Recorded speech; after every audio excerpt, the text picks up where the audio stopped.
NASCAR is making major changes heading into the 2025 season, and a lot of these, I think, will catch the eyes of fans. And, well, we need to talk about all of them. So I'm going to read off a couple tweets from Jeff Gluck that he put going a little bit in depth on these, and then from there, we will kind of break it down. After all, I got nothing better to do on a Friday where I'm snowed in Tennessee, because any snow does that, just as how it is down here. So let's get into it.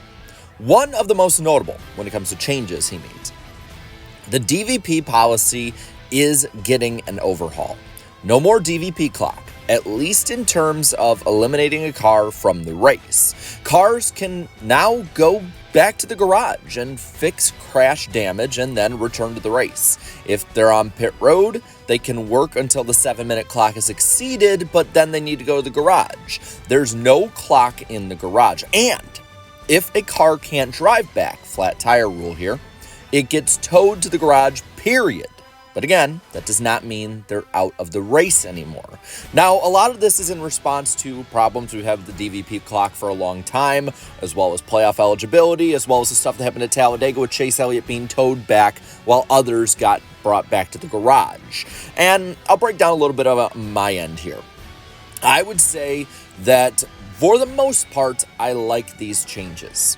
I do not like the idea that you only have 7 minutes in the entire race to work on your car, and then you're screwed from getting points in some of the biggest moments of the year, whether it be in elimination races in the playoffs, whether it be in the time of going into the playoffs and you need to make up every point. We saw that with Ross Chastain early this year where he crashed out of races and then was not able to repair his car. And I like the idea of the clock being just for pit road.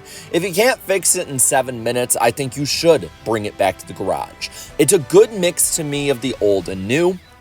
A little bit more skewing on the older side, but I think that this is just going back to something simple, and NASCAR needs to do that. It was becoming a mess everywhere. Now, the problem, I think, is the flat tire tow back here, getting towed to the garage, period.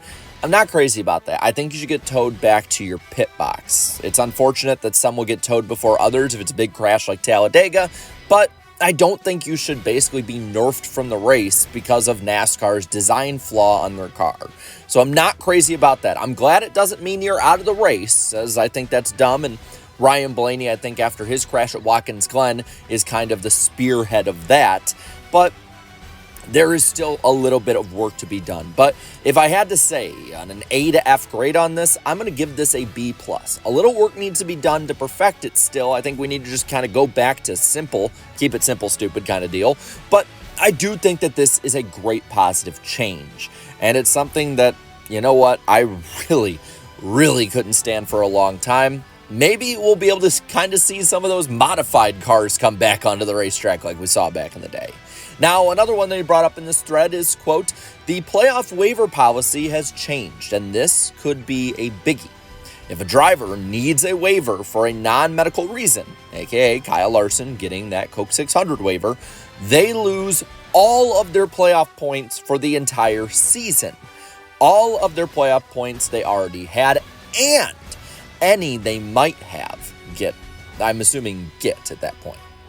So, Larson would have to start the playoffs with 0. And I think that this is a middle ground that fans aren't going to like, but personally, I actually kind of agree with it. I do think that if you're going for the championship in one series, no matter how big the other series race is, like the Indy 500 or any other race you could be going into to have a double feature, I think that if you're a NASCAR driver, it's unpopular here, but NASCAR should be your priority. I think that NASCAR couldn't do anything last year. They had a big debate about it, and they made, I think, the right call.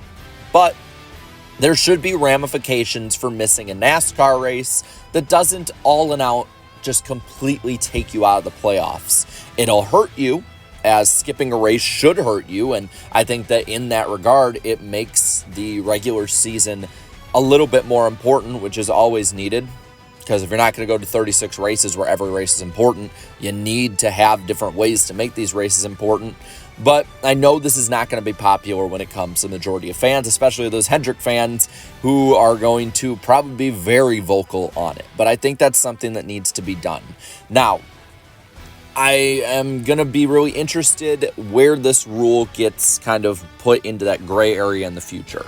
Obviously, medical reasons are the big one there, but say a driver leaves the track because his wife is in labor, or say a family member is hurt or passes away, unfortunately. Will that count as a medical reason? It's not medical for the driver, but it still is a big reason. I do think it would be unfair to penalize somebody for being for their family rather than just racing in another series kind of thing. So I think that's something that will be clarified, but I know this is going to be unpopular for people.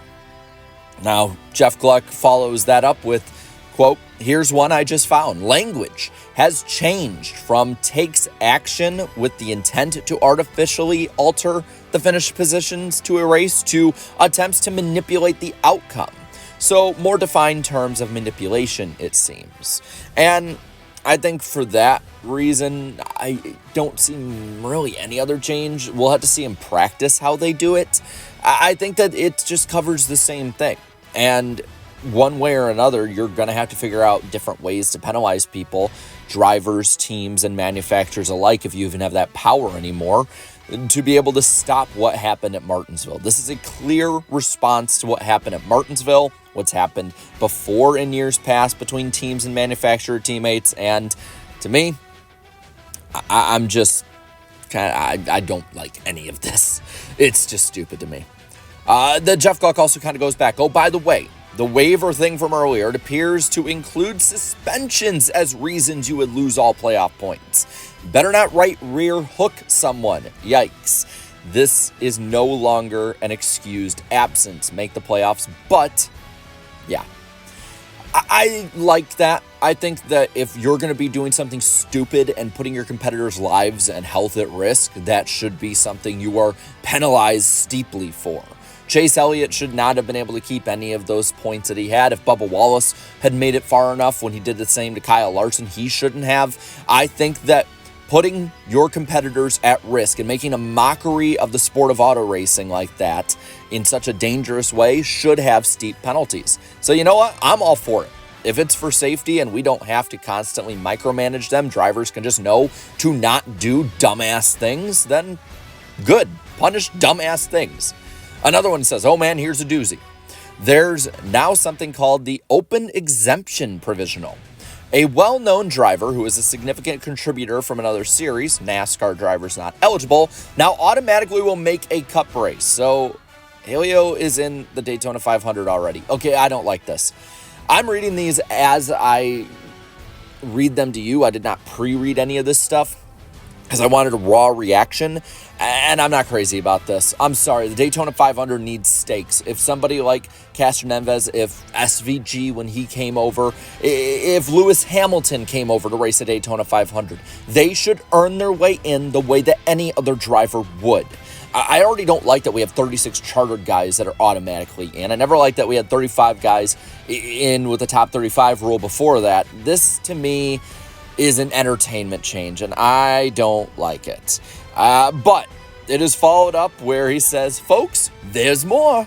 This wouldn't be just a provisional like a past champions provisional where it's a spot in the 40-car field. It's an extra spot, a 41st car. In quotes, a 41st starting position may be added if a team utilizes an open exemption provisional, as long as the team has requested and NASCAR has approved the open exemption provisional. Now, I'm also going to be kind of a hypocrite here because I do like bigger fields. I think that we should have bigger fields. At least 41 is nice. I would love if we get to 43 one day.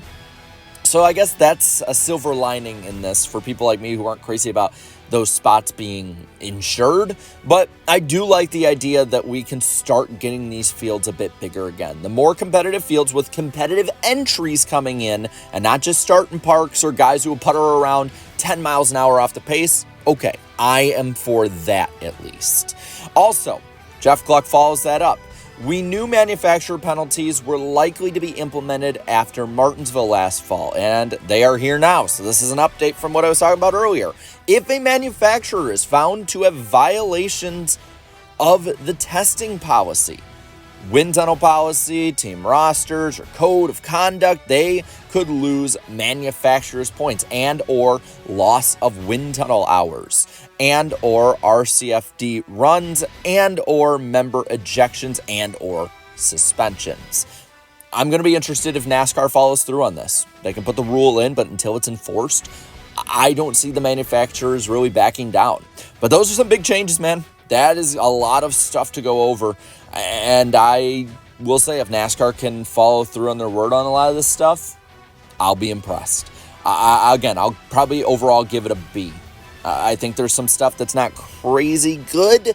There's some stuff I'm not a fan of, but the majority of it I think are positive changes that can help the sport and probably are just common sense changes. So with that, I want to know what you think. Let me know down in the comments below.